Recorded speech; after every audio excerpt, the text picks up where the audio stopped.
Welcome to Beyond the Matrix with Rod Bryant and Jerry Gordon here on Israel News Talk Radio. Unplug, strap yourself in because you are about to move beyond the Matrix.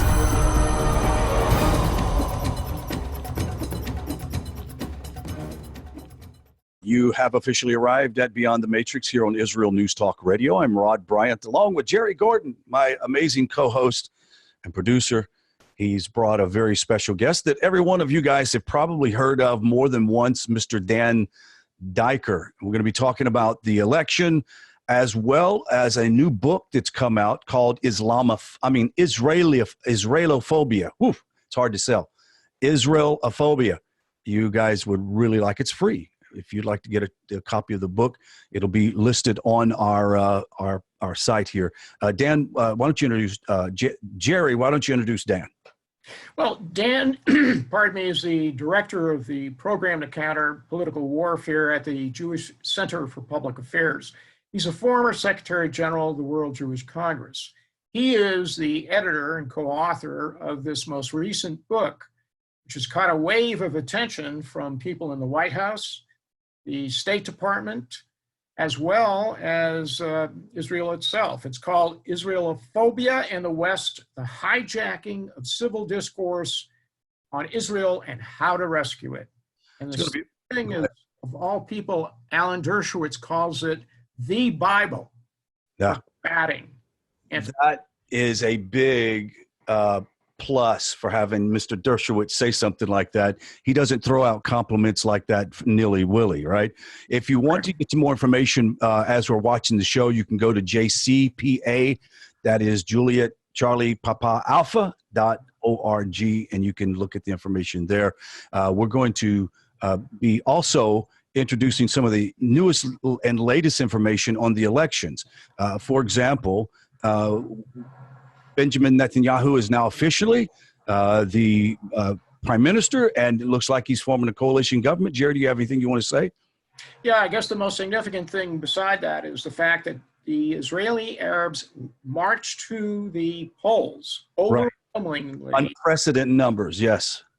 Because, unfortunately, the redrawing of the map of that area to satisfy the Palestinians was something they objected to. So the Israeli Arabs, what you're going to find out, the Israeli Arabs did not like the idea of becoming under the authority of the Palestinians. It's a great thing. We'll talk to you more, guys, about it after this break. So don't go away. We'll be right back with Dan Diker. Super de duper. Okay.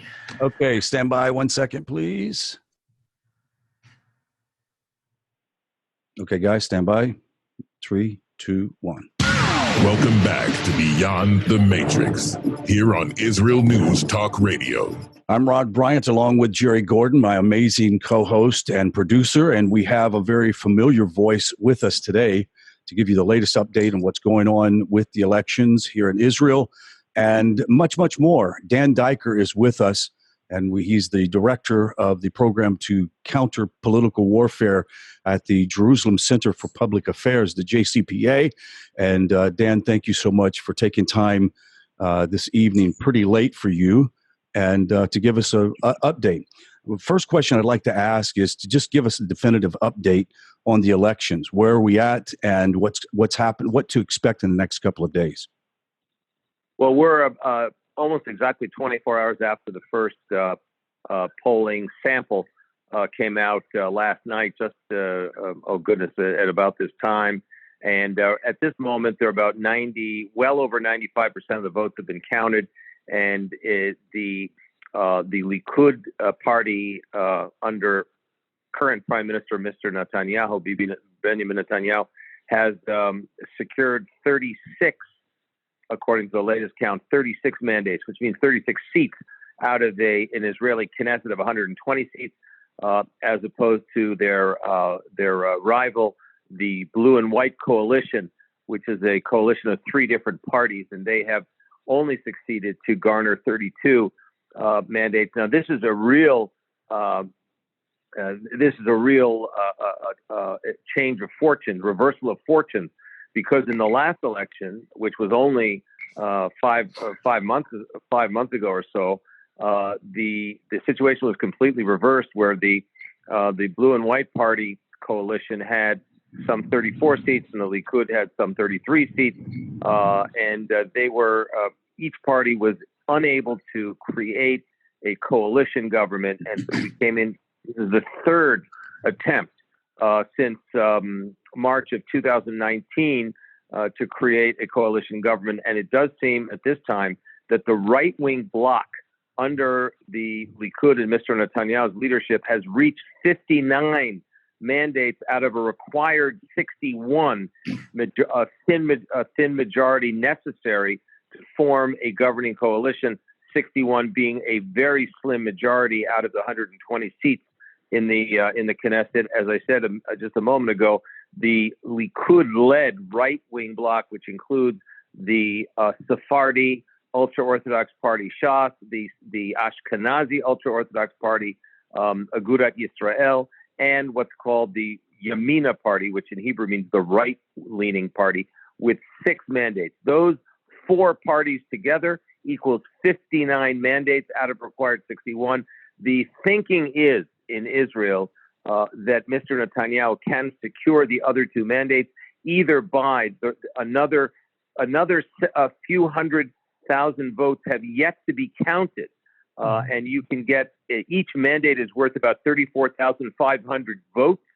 So it's entirely possible that the ruling Likud led right-wing bloc could get to 61 or 62 or even 63 mandates by the time in another 48 hours. And we'll only know then the final result.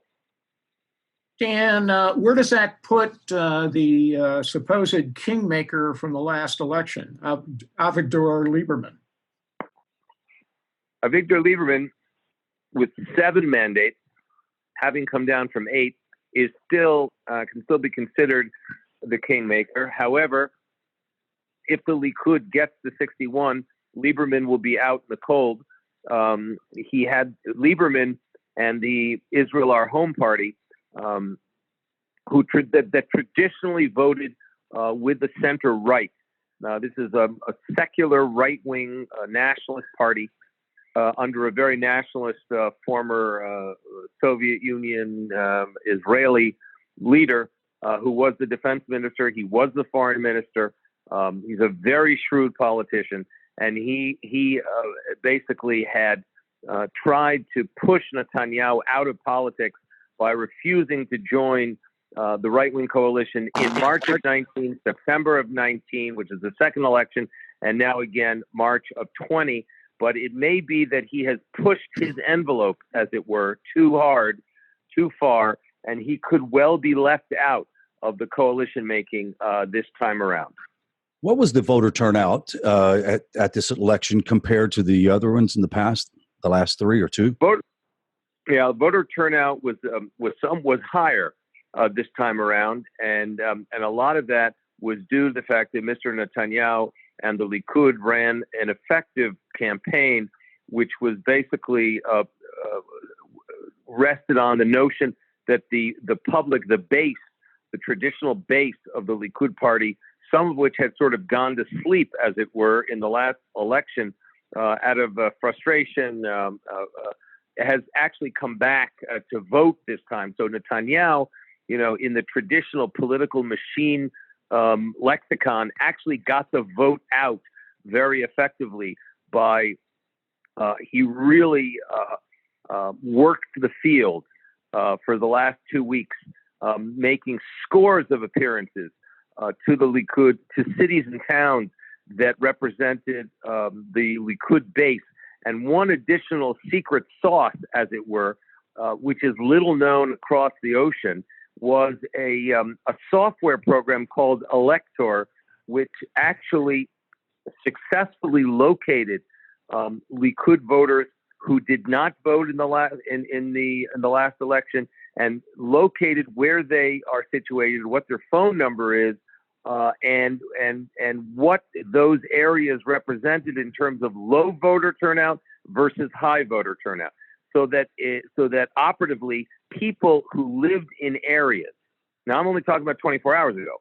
People who lived in areas where there was a low voter turnout, but a high Likud membership base would get texts directed to those individuals, reminding them, urging them to go out and vote. Mr. Netanyahu apparently was successful in this sort of Superman campaign, if you will, and got the additional 4 or 5 mandates that he did not have in the second election back in September of 19. In March of 20, he did get people to go out and vote. That accounts for the extra 4 or 5 mandates that the Likud won this time around. Dan, we've talked, pardon me, in the past about the Trump peace plan, but it had a rather significant impact on the spike in Israeli Arab votes. What happened? The Israeli Arab community, in an unprecedented show of force, has decided in 2020, has recognized that they really can make a difference in Israeli public life, in Israeli policy, and in Israeli politics. And instead of a relatively traditionally low voter turnout in the Israeli Arab community, there was a much higher turnout, and the Israeli Arab, what's called the Joint List, which is a joint list of 3 Arab parties, they together won 15 mandates or 15 seats in the upcoming Knesset. It could be 16 seats, which would be unprecedented. And this, Jerry, as we've discussed before off air, is a death knell for the BDS movement because their increase over the last 2 elections is something like 30 to 40% between the first election and this election. So obviously, this is a nuclear bomb right in the face of the BDS movement that claims that Israel is a non-democratic, apartheid or racist state, where you have Israel's Arab minority in nowhere else in the Middle East as this happened, is the 3rd largest coalition party in the Knesset, the 3rd largest party in a Jewish majority state. You're correct. Is it likely that this demonstrates, pardon me, what you've talked about in terms of normalization of the Israeli Arab population? I'm sorry, I lost the word. What is it? What is it exemplified? Tell me again. Normalization. Oh, yes. This is that's actually an excellent question. This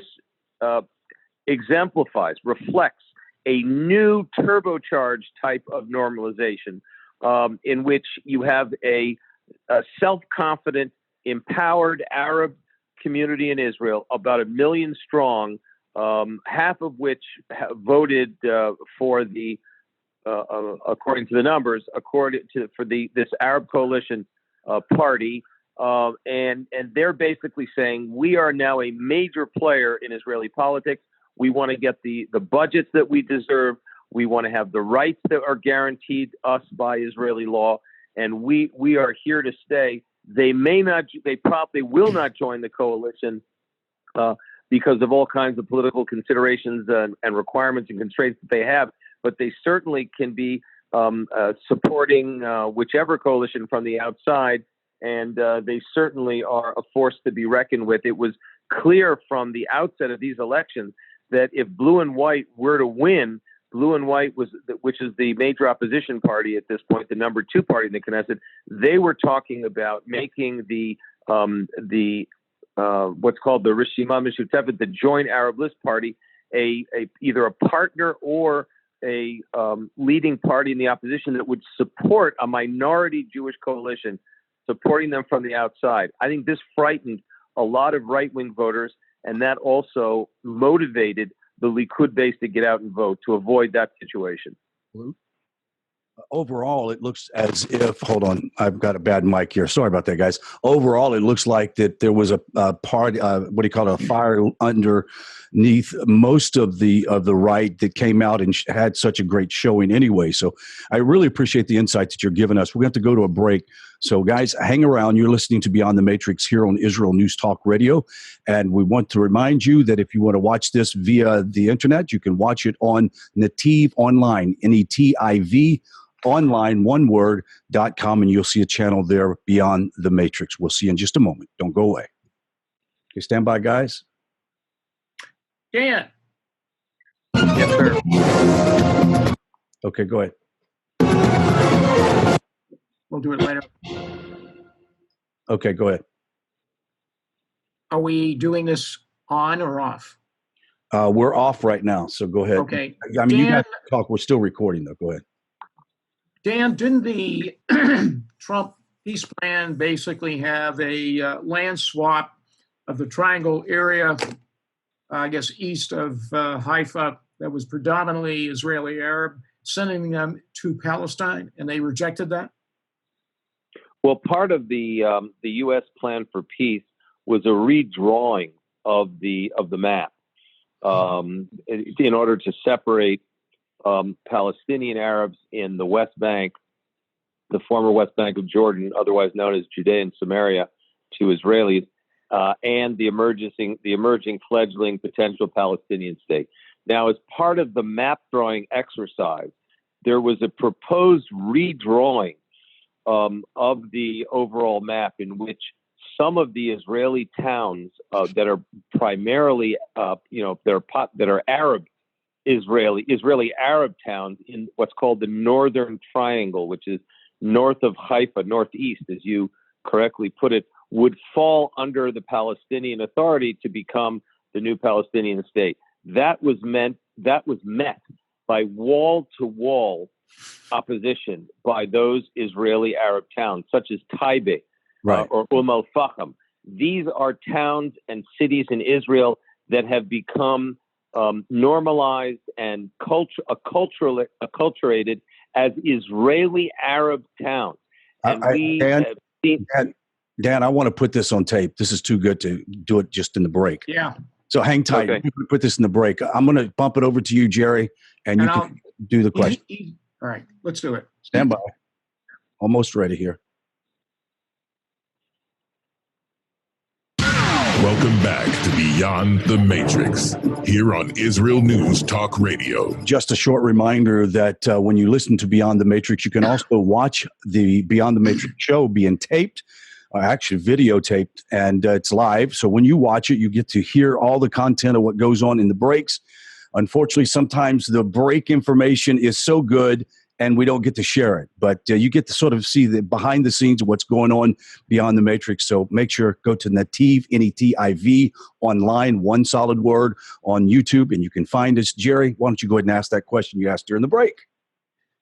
Dan, the Trump peace plan had a series of map drawing exercises. One of them was going to feed a block of Arab towns, if you want to call it that, northeast of Haifa. What impact did that have on this stunning vote of Israeli Arabs?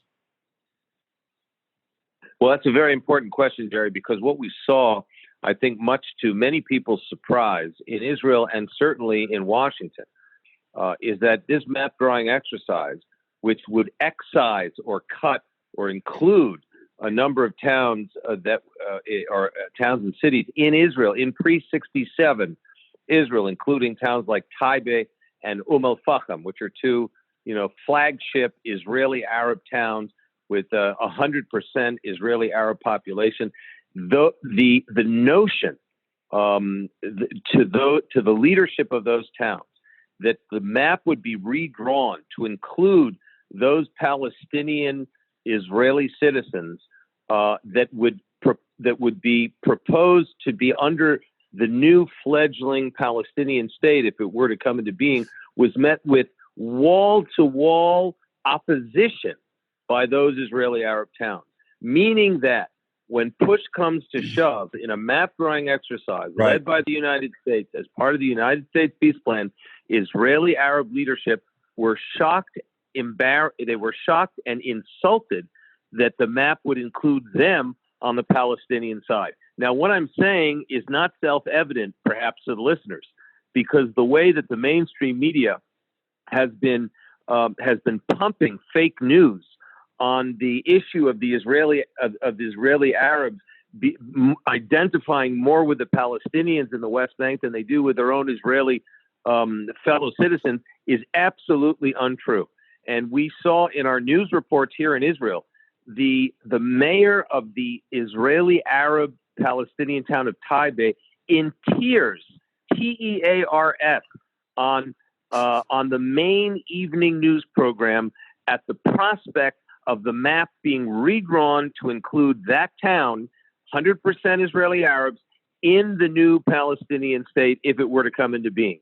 That was a real shock to many people here and many people abroad.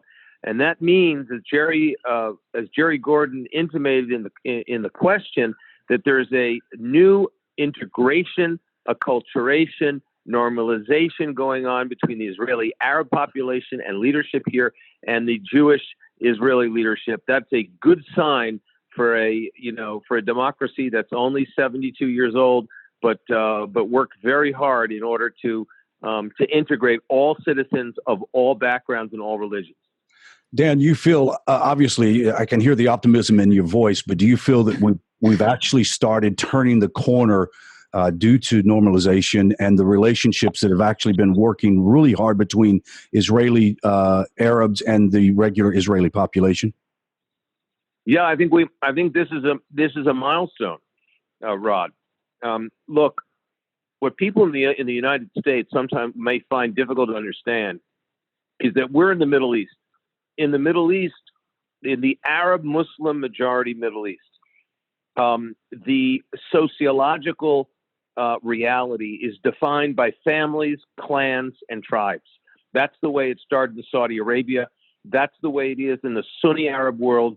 That's the reason that, the well over 120, 130 million strong minority populations in the Middle East, such as Christians, such as Druze, such as Circassians, such as Turkoman, such as Alavis, and Alawites, and on it goes. The Shia, the Jews.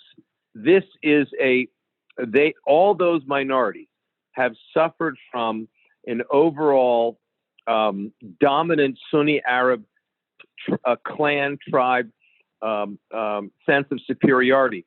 But the larger point is that the way the Middle East is organized is by families, clans, and tribes. That's not the way the United States is organized.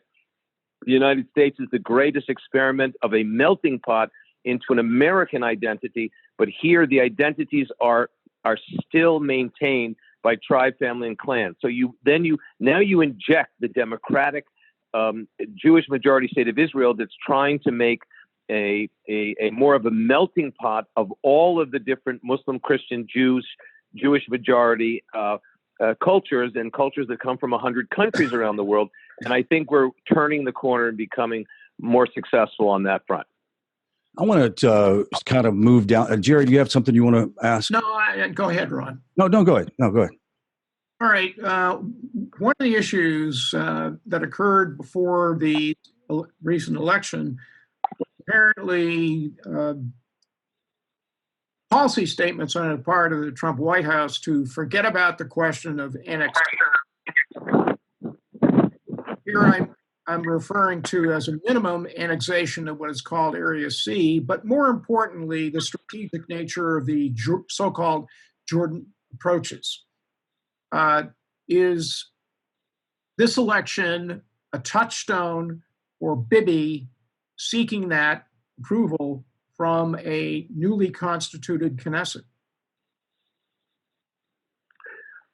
It's clear that Mr. Netanyahu has been very interested in applying Israeli law to the Jordan Valley for some time, even since his first term in his all the way back in 1997, 96, 97, 98.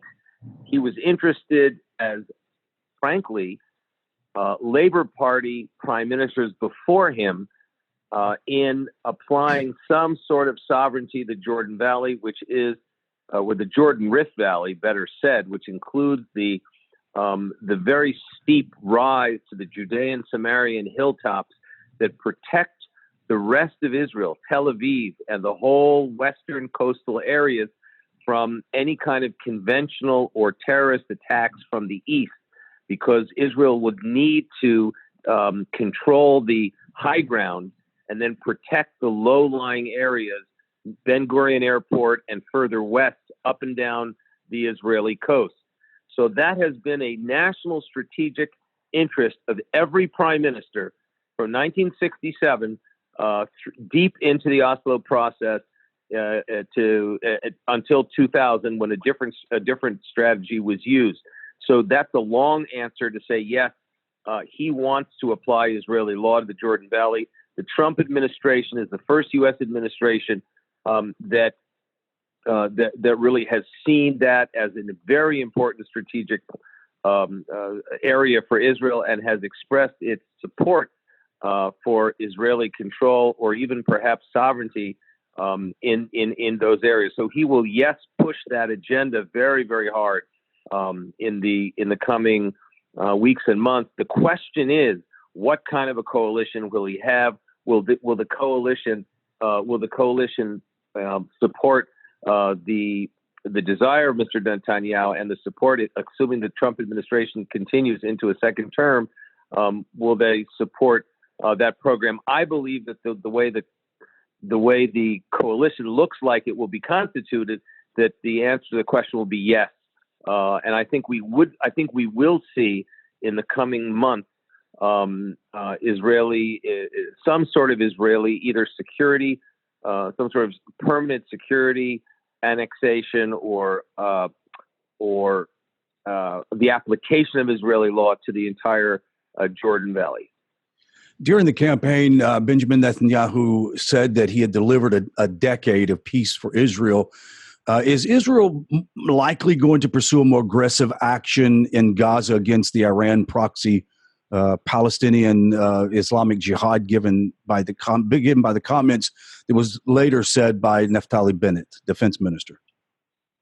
Well, this has really been a very sore point within the Israeli political echelons, is how do you handle an Iran-backed Hamas terror organization that is the de facto governor of the de facto sovereign Gaza Strip. Mr. Netanyahu, Prime Minister Netanyahu, has played a game of containment of Gaza as opposed to determining some sort of real military victory in Gaza against the Iran-backed Hamas. Mr. Netanyahu has felt, in my estimation, that the major strategic threat that Israel faces, beside the Tehran-based nuclear missile threat, is the strategic threat coming from Iran's major proxy, the Hezbollah, that is that controls Lebanon, and that is tens of thousands of fighters and hundreds of thousands of rockets and missiles in Syria and Lebanon pointed at Israel. So that's why he's tried to contain Gaza, as opposed to launch a major military operation to take over Gaza and perhaps reinstall the Palestinian Authority or occupy Gaza for a period of time and clean out the swamp of Hamas weapons and terror operatives. Right. So it appears that they're just containing it for now because of the fact that there are other, what we call, bigger fish to fry in the whole strategy. Stand by. We're going to be right back after the break. I want to talk about the Islamophobia that was written about. Don't go away, guys. We'll talk to you in just a minute. You're listening to Beyond the Matrix here on Israel News Talk Radio. So, Dan, in this last segment, we want to focus on the events that occurred with the major President's Organization briefings that you provided, and most immediately the roundtable discussion that you had this past week with a number of... Alan Dershowitz. Yeah. Okay. Yeah, it's called the Conference of Presidents of Major American Jewish Organizations. Okay. Anytime you're ready, Ron. Okay, got about 1 minute left. Oh, really? Yes, about a minute. Stand by.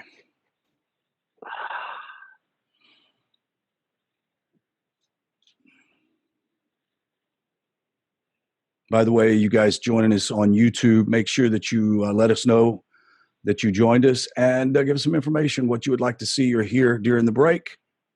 I'm doing it in the studio in Houston. Jerry is in Someplace called Pensacola, Florida. Pensacola, Florida. And Dan, our beloved guest, is in Israel, in the Holy Land. Okay, guys, we're about ready to start.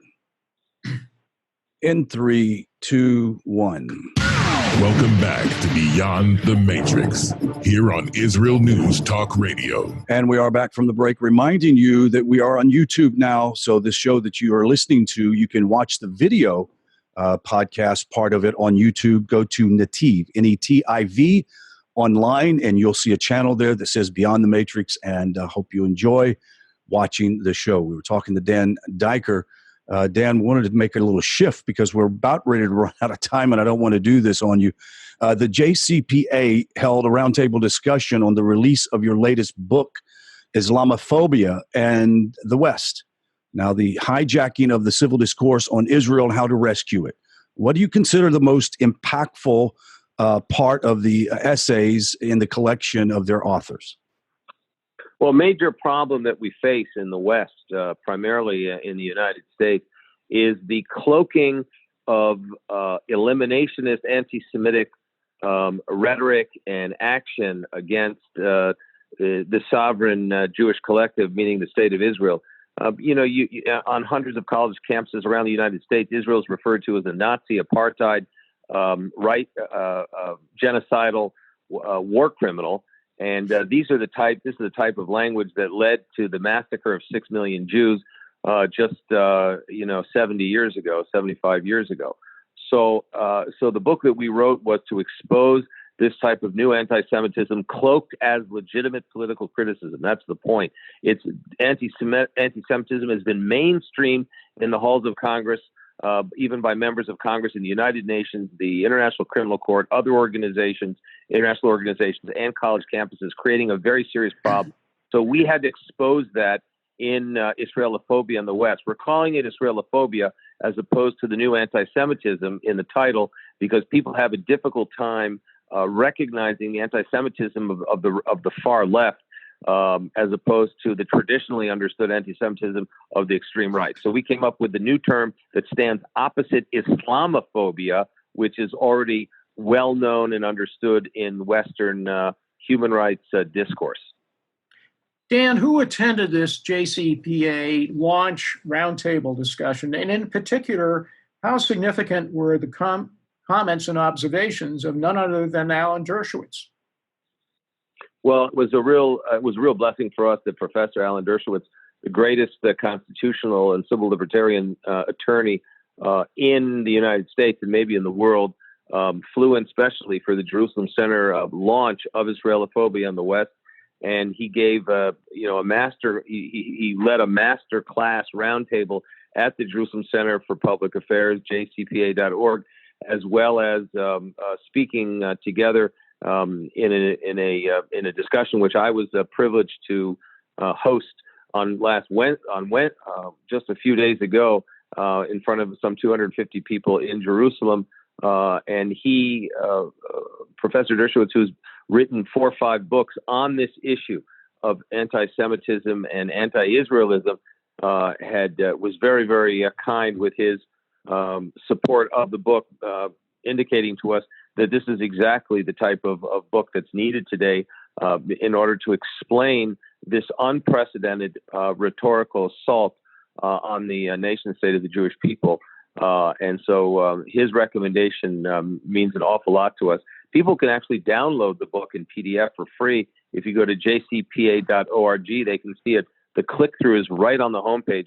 Or if they contact us through the site, we can provide hard copy books as well. But we have articles by South African Black Christian international human rights lawyers. We have an Israeli Arab writer. We have the head of the Black Coalition on behalf for Israel in the United States, And then we have some of the leading philosophers and diplomats, former Deputy Prime Minister Natan Sharansky, former prisoner of Zion in the Soviet Union, and we have Professor Dershowitz himself writing articles about this phenomenon, intensifying as it is throughout the West, particularly in the United States. I would strongly urge listeners to get a hold of it and read through these short, to the point articles. It provide you with a real insight as to what is happening in the United States on the extreme left and the extreme right, vis-a-vis the rejection of Israel and this serious spike in anti-Semitism against Jews across the United States and in Europe. The JCPA website, jcpa.org, I would assume the discussion that took place is available to download or to watch? Yes, and the discussion itself on last Wednesday night in full is available on YouTube. Okay. If you just put in my name, Dan Diker, and then click on the video option, you can see the Israelophobia title, and then the full video is there. It's a very interesting, if I may say so, three-way discussion about this issue in English, of course, and that would be a really good segue into reading the book. Absolutely. What kind of traction are you expecting to get? I mean, so far, it's just been a few days, but do you think you're going to really get some good traction? I mean, obviously, if you have Dershowitz and some of the great minds that were there in the discussion, it appears that this has the potential of really getting the message out there, right? Well, we think so, Rod, because people have been confused as to why these two parallel phenomena, which is unprecedented intensification of violent anti-Semitism against Jews in the United States, including a number of attempts of mass murder of Jews in synagogues, whether it's Poway, California, Pittsburgh, Pennsylvania, over the last 18 months, or whether it was Muncie, New York, with the attempted mass murder of people at a Hanukkah party in December, or whether it was the Jersey City shooting and murder of 5 people, including a police officer in Jersey City. This is unprecedented in its intensity, and that, along with the type of rhetorical eliminationist assault against Israel, those two things happening in tandem, which we show and believe and understand are deeply connected. So when people want to know why there's an increase in violent anti-Semitism against Jews, it's because of this ongoing eliminationist rhetorical assault against the Jewish state. And when people hate the Jewish state, they end up hating Jews, and the other way around. That type of connection has to be understood. We expose it, and we also expose the real lie in that type of rhetorical assault against Israel being camouflaged or masked as legitimate political criticism, when it is not legitimate criticism. It is outright anti-Semitism, according to any definition of anti-Semitism that is currently being used in the international community, whether it's the IHRA definition, whether it's the State Department definition, or whether it's what's called the 3D principles of demonization, delegitimization, and double standards, as was developed by Natan Sharansky about 18, 19 years ago to show the similarities between collective political anti-Semitism that we've been discussing on this program and individual anti-Semitism, which resulted in the murder of 6 million Jews in the Holocaust, and then in the deaths of many Jews during communist, Stalinist anti-Semitism in the years after the Holocaust. Dan, you also presented before the General Assembly of the Council of Major American Presidents. Jewish organizations. Right. What was their reaction? Their reaction actually was quite strong, because I think that they're in the United States. Unfortunately, they've developed a type of sort of, I would call it sort of psychological, either willful blindness or resilience against this type of anti-Semitism cloaked as political criticism. And when you actually point it out and unearth it, I think that people begin to get it. And what we tried to do also, Jerry, is to track it historically back into the 1960s, where the Russians, the Soviet Union, was predominant in the United Nations system, and it was actually under Stalin, it was the Soviet Union that proposed Zionism as racism all the way back in 1964. Now, they did not succeed then, but they did succeed 11 years later in mobilizing the third, what was known as the non-aligned countries, the African powers, and the Soviet client states, in passing UN General Assembly Resolution 3379, which defined Zionism as a form of racial discrimination. That we still live with that anti-Semitic resolution having been passed. We still live with the echo of that decision today, and that very much underpins the boycott, divestment, and sanctions movement that we're seeing today. So what we're saying in short is that this sort of radical left-wing activity that we know as BDS can be linked all the way back to decades ago, Soviet anti-Semitism. Dan, one of the masterful strategies deployed by Netanyahu was his outreach to Muslim and especially African nations. And probably the most significant event heard in the last couple of weeks was, of all countries, Sudan essentially saying, "We're with you, Israel. We want to get off the terrorist list." Dan, we have about 1 minute. Yes, I mean, that's absolutely true. It's absolutely true, Jerry, and it's actually a head spinner when you think of Sudan, because South Sudan was the low-lying fruit, but this is Sudan, and this is just an indication of the lie of BDS, where Israel is completely re-engaged with the African continent and the African powers that it hasn't ever had relations with. Some of them in the 1960s, but cut off after the 1973 war. But this just shows you that there is a real realignment going on in the world, moving away from radical Islamic terror groups and Iran and many of the, both East and West African nations, even Muslim majority nations like Chad, engaging with Israel, wanting its water technology, wanting its desalination technology, its defense technology. This is a new world, and this also includes the Arab powers, by the way. Palestinians are, Jerry, we're going to have to go. Dan, we're going to have to go. If you want that book, we're going to have the link in the file here. Also, jcpa.org. You can get the book for free if you want to download it. If you want more information, go to jcpa.org. The book is called Israelophobia and the West. We'll see you next week at the same time. Shalom. Okay, guys. That was good. That was terrific. Excellent. Thank you all. That's great. Yeah, we got it all in. Yeah, Dan, you're a delight. Wish that we could do longer shows, but we can't. So no, it's fine. We got everything in. I just want to try to squeeze in that last point. Yeah, thank you very much, and we will chat with you later on. And best on the book. I'm going to start promoting it here. And best, thank you. Good. Best also for a new government. Yes. Yes, thank God. Looks like we're going to have one. It looks like it's going to be a nationalist government as well. Yep. Okay, absolutely. Okay, brother. Take care. Okay, thank God. Thank you, guys. Cheers. Okay, you want to do an intro? Yes, hold on 1 second. Oh, wait a minute.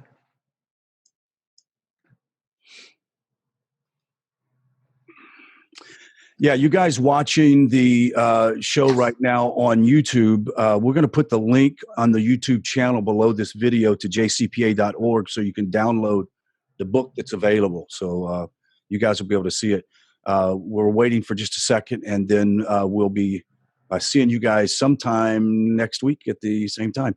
This should automatically post up on Wednesday afternoon every Wednesday or Thursday morning early. So just be kind of looking for it. And leave us a message. Go on the comment section below in the YouTube channel, and you can let us know what you think. How do you like the video? What else we can do in the middle to entertain you? I'll try to get Jerry to do a hula dance or something like that. We can. But we want you to know that we're trying to give you everything that goes on behind the scenes. And sometimes it's funny and sometimes it's embarrassing. So just laugh with us or cry with us. Okay, and until next week, Jerry and I say shalom to you guys. Shalom.